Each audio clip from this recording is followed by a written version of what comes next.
Hello dear student, स्वागत है आप सभी का आपके अपने परिवार स्टडी आई के ऊपर। देवियों सज्जनों, फिलहाल आप मेरे पीछे एक बहुत बढ़िया पिक देख रहे हैं, दैट इज ई रिक्शा की। और इस ई रिक्शा ने उत्तर प्रदेश के इलेक्ट्रॉनिक जो व्हीकल है उसके क्षेत्र में एक बहुत बड़ी क्रांति लाई है। Uttar Pradesh electronic vehicle electric vehicle manufacturing policy 2022 already लागू कर चुका है, लेकिन उसमें अब सबसे बड़ा उछाल आता हुआ आपको दिखाई दे रहा है। और उत्तर प्रदेश ने अभी तक दिल्ली से लेकर के गुजरात इन सबको इस बार पूरी तरीके से पीछे छोड़ दिया है। आदरणीय प्रधानमंत्री जी के द्वारा जो टारगेट दिया गया है पंचामृत का 2030 तक हमें एटलीस्ट 50% रिन्यूएबल एनर्जी को लेकर के आना है, लगभग 1 अरब टन कार्बन डाइऑक्साइड को कम करना है, 2070 तक नेट न्यूट्रलिटी को प्राप्त करना है, उसके क्षेत्र में एक बहुत बड़ा कदम है। और इस समय उत्तर प्रदेश इलेक्ट्रिक व्हीकल के मामले में बहुत तेजी से आगे बढ़ता हुआ आपको दिखाई दे रहा है। इससे एक तरफ जहां पर्यावरण स्थिरता को सुनिश्चित किया जा रहा है, वहीं इकॉनमी को भी बहुत तेजी से बूस्टअप दिया जा रहा है। तो सारी चीज़ों की आपसे चर्चा करेंगे अभी इसी सेशन में। दिमाग में रखिएगा, ये पेपर 5 और पेपर 6 दोनों के लिए बहुत ज़्यादा इम्पॉर्टेंट हो जाता है।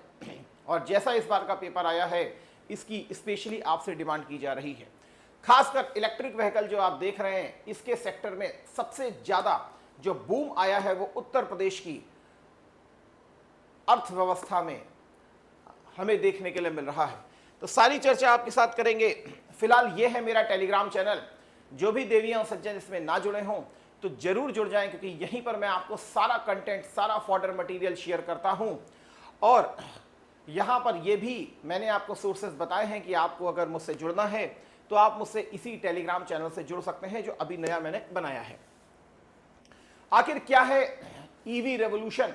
तो फिलहाल अभी एक डेटा को प्रकाशित किया गया है और उस डेटा के अकॉर्डिंग उत्तर प्रदेश ने दिल्ली को, गुजरात को यहां पर पीछे छोड़ा है, खासकर इलेक्ट्रिक व्हीकल के सेगमेंट में। जैसा आप यहां पर देख सकते हैं, UP leads India's EV revolution, surpasses Delhi, Maharashtra in registration. तो इस बार जो सबसे ज्यादा रजिस्ट्रेशन करवाए गए हैं वो यूपी में ही करवाए गए हैं। दिमाग में रखिएगा, उत्तर प्रदेश लगभग 77% जनसंख्या उत्तर प्रदेश की ग्रामीण सेक्टर में निवास करती है और लगभग 22% जो है वो आपकी शहरी क्षेत्र में निवास करती है। उसके बावजूद अगर उत्तर प्रदेश ऐसा बूम दिखा रहा है तो इसका मतलब है कि उत्तर प्रदेश बहुत तेजी से आगे बढ़ रहा है। निर्यात के मामले में उत्तर प्रदेश 5वें स्थान पर आ चुका है सभी राज्यों के मामले में। यहां पर आप देख सकते हैं, भारत में ईवी क्रांति में यूपी जो है वो सबसे आगे निकला है। दिल्ली और महाराष्ट्र को उसने पीछे छोड़ दिया है। तो दिल्ली और महाराष्ट्र को बेसिकली उसने पीछे छोड़ दिया है। तो आप यहां पर देख सकते हैं कि लगभग 4 लाख से ज्यादा नए इलेक्ट्रिक वाहन जो हैं वो रजिस्टर्ड किए गए हैं, जबकि दिल्ली में हार्डली 1.80 लाख के आसपास किए गए, मतलब 1,80,000 के आसपास किए गए हैं। महाराष्ट्र में भी कुछ इसी प्रकार की संख्या है, लेकिन उत्तर प्रदेश जस्ट डबल से भी ज्यादा आपको देखने के लिए मिल रहा है। इसका मतलब यहां पर बहुत बड़ी मैन्युफैक्चरिंग यूनिट्स भी इस समय लग रही हैं, जो बेसिकली उत्तर प्रदेश के सेकेंडरी सेक्टर को बूस्ट कर रही हैं। तो ये आपके सामने एक इनडायरेक्ट देखने के लिए मिल रहा है। लेकिन इसमें भी सबसे बड़ी जो भूमिका है वो है ई रिक्शा की, जो लगभग ईवी रजिस्ट्रेशन में लगभग 85% जो है वो ई रिक्शा में हमको देखने के लिए मिल रहे हैं। तो इसको एज अ निगेटिव के रूप में भी आप कभी कभी ले सकते हैं कि केवल ई रिक्शा को ही बढ़ावा मिल रहा है। जो हायर लेवल के जो चीजें हैं, जैसे ई बसेस हो गई, ई ट्रक्स हो गए, अभी उसका थोड़ा सा यहाँ पर कमी है। तो निगेटिव भी आ सकता है, पॉजिटिव भी आ सकता है, दोनों एंगल से आपको इसको देखना पड़ेगा। आखिर उत्तर प्रदेश क्या क्या कर रहा है इलेक्ट्रिक मैन्युफैक्चरिंग को प्रोड्यूस करने के लिए? पीपीटी दोनों में ही रहेगी, हिंदी में भी और इंग्लिश में भी। तो यहां पर आप देख सकते हैं कि गवर्नमेंट ऑफ इंडिया की 2 स्कीमें चली थी, खासकर फेम 1, फेम 2। तो उत्तर प्रदेश में भी उसको बेसिकली लागू किया गया था। इसके अलावा देखें तो उत्तर प्रदेश जो है उसने अभी हाल में 300 नए ईवी चार्जिंग स्टेशंस को लागू करने के लिए बोला है, जो लगभग 16 नगर निगम में आपको देखने के लिए मिलेंगे। अयोध्या जो है rapidly growing pilgrimage tourist destination, यहां पर भी बेसिकली बहुत सारे चार्जिंग पॉइंट्स लगाए जा रहे हैं। देखिए अभी हाल में दिल्ली की गवर्नमेंट ने भी कहा कि 5 से 10 साल से 15 साल की जो डीजल वाहन हैं उनको बेसिकली वो हटा रहे हैं। तो देखिए ये एक संक्रमण का फेज होता है, ट्रांजिशन का फेज होता है, और ट्रांजिशन फेज में कुछ ना कुछ प्रॉब्लम तो होती ही है। तो ट्रांजिशन फेज एक ये भी है क्योंकि हमारे पास बहुत ज़्यादा चार्जिंग स्टेशन नहीं है। अभी मैं इसके बारे में आपको बताऊंगा। यहां पर आपको दिख रहा है कि current EV to public charger ratio देखें तो लगभग 135 का है, जबकि आदर्श क्या होना चाहिए, 6 से 20 का होना चाहिए। अभी तक हमारे पास कितना है, EV to public charger ratio लगभग 135 है। तो ये थोड़ा सा रेशियो अभी ज़्यादा है, लेकिन धीरे धीरे इस सेक्टर में भी इन्वेस्टमेंट हो रहा है। अभी मैं आपको दिखाऊंगा। उत्तर प्रदेश की इलेक्ट्रिक व्हीकल पॉलिसी 2022 है, लगी हुई है। फिलहाल ये 3 पिलर्स को फोकस करती है। एक तो है कि इलेक्ट्रिक व्हीकल के चार्जिंग जो व्हीकल है उसको basically manufacturing units Uttar Pradesh में ज़्यादा से ज़्यादा लगाई जाए। उसको सपोर्ट करने के लिए basically charging stations government promote करेगी, और साथ में ही माइंडसेट को भी चेंज किया जाए पब्लिक का, ताकि वो डीजल और पेट्रोल वाहनों से मूव ऑन कर सके इलेक्ट्रिक व्हीकल्स की तरफ। इसके लिए गवर्नमेंट आपके माइंड को चेंज करने के लिए बहुत सारी सब्सिडी भी प्रोवाइड कर रही है। यहाँ पर आप इसको पढ़ सकते हैं हिंदी में। 16 नगर निकाय 300 से अधिक, 135 हो गए, और ये चीज ठीक है। तो यहाँ पर आप देख भी सकते हैं कि एक्चुअल में जो इन्होंने अपना टारगेट रखा हुआ है वो लगा रखा है 14,000 करोड़ का।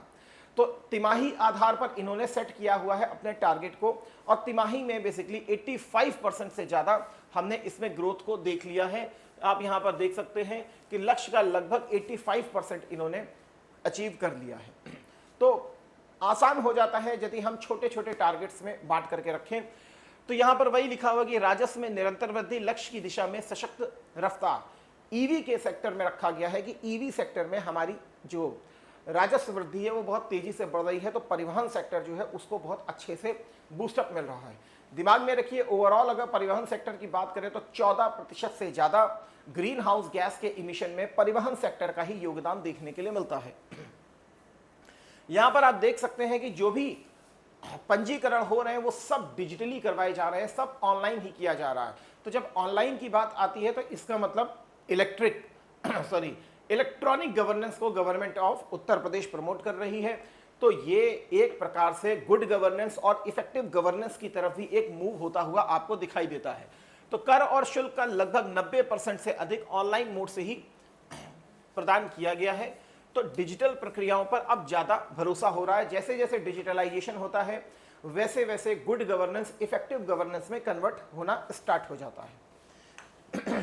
यहां पर अगर मैं बेसिक आपको बताऊं कि electric vehicle manufacturing and mobility policy 2022 लगी हुई है, जिसका जो मेन ऑब्जेक्ट ही है, आप यहां पर देखिए ग्लोबल अगर रेस में हम देखें तो 2019 में लगभग 2.1 का रेशियो था, और धीरे धीरे धीरे धीरे इसकी सेल्स जो है अब लगभग बढ़ती चली जा रही है। 2040 का यहाँ पर एक्सपेक्टेशन दिया गया है, 2030 का एक्सपेक्टेशन है, और इस समय जो है करंट में 2025 में 10% के रेशियो को ये प्राप्त कर चुका है।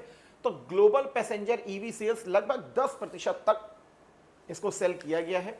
लेकिन जैसे जैसे गवर्नमेंट की पॉलिसीज आ रही हैं वर्ल्ड लेवल पर, वैसे वैसे आपके ईवी सेगमेंट को प्रमोट किया जा रहा है। यहां पर आप देख सकते हैं कि उत्तर प्रदेश भी लगातार राइज ऑन की स्थिति में है। 2021 में 66,000 यूनिट्स जो है वो आपको देखने के लिए 66,000 जो रजिस्ट्रेशन है इलेक्ट्रिक व्हीकल्स के, वो बेसिकली आपको होते हुए यहाँ पर दिखाई देते हैं। जबकि दूसरों में अगर देखेंगे तो यहाँ पर अभी 25 है, 30 है, यहाँ 33 है, लेकिन उत्तर प्रदेश जस्ट डबल की रफ्तार से भाग रहा है। तो इसका मतलब इन्वेस्टमेंट भी बहुत अच्छा आ रहा है और गवर्नमेंट अनुकूल पॉलिसीज भी लागू कर रही है। किन किन चीजों के ऊपर फोकस करती है हमारी इलेक्ट्रिक व्हीकल पॉलिसी 2022? तो सबसे पहले अफोर्डेबिलिटी। इस अफोर्डेबिलिटी को बढ़ाने के लिए उत्तर प्रदेश सरकार आपको सब्सिडी भी प्रोवाइड करती है।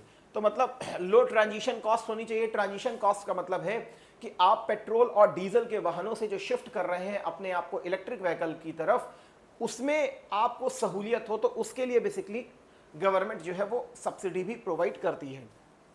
रिट्रोफिटमेंट, कंपैरेटिव एडवांटेज, तो परचेज सब्सिडी, रोड टैक्स, इन सब में बेसिकली आपको दे दी जाएगी छूट। लो कॉस्ट मैन्युफैक्चरिंग, तो इसके लिए बहुत सारे यूनिट्स को भी इनवाइट किया जा रहा है। उत्तर प्रदेश में नए नए लैंड बैंक्स बनवाए जा रहे हैं, तो लैंड बैंक्स के थ्रू वहाँ पर यूनिट लगना आसान हो जाता है। उसी प्रकार चार्जिंग इंफ्रास्ट्रक्चर को प्रमोट किया जा रहा है। विदाउट चार्जिंग तो कभी कुछ होगा ही नहीं इसमें, तो चार्जिंग इंफ्रास्ट्रक्चर को बेसिकली प्रमोट कर रहे हैं। तो दिस वन नए टेक्नोलॉजी को प्रमोट करने के लिए नए नए इंक्यूबेशन सेंटर्स को कंपनीज के साथ जोड़ा जा रहा है। जैसे मारुति सुजुकी को भी देखेंगे तो यूपी स्किल डेवलपमेंट मिशन के साथ मारुति सुजुकी भी आपको जुड़ा हुआ दिखाई देता है। स्टैंडर्ड सपोर्ट्स भी मिल रहे हैं, रिसर्च इनोवेशन इन सब के ऊपर फोकस कर रहे हैं। और ये है अवेयरनेस। अवेयरनेस मतलब जब तक मास लेवल पर अवेयरनेस नहीं होगी तब तक इंसान जो है वो इलेक्ट्रिक और डीजल को छोड़ करके इलेक्ट्रिक व्हीकल की तरफ नहीं जाएगा। तो इसको भी बेसिकली उत्तर प्रदेश फोकस कर रही है। यहाँ पे आप हिंदी में भी इस चीज़ को पढ़ सकते हो।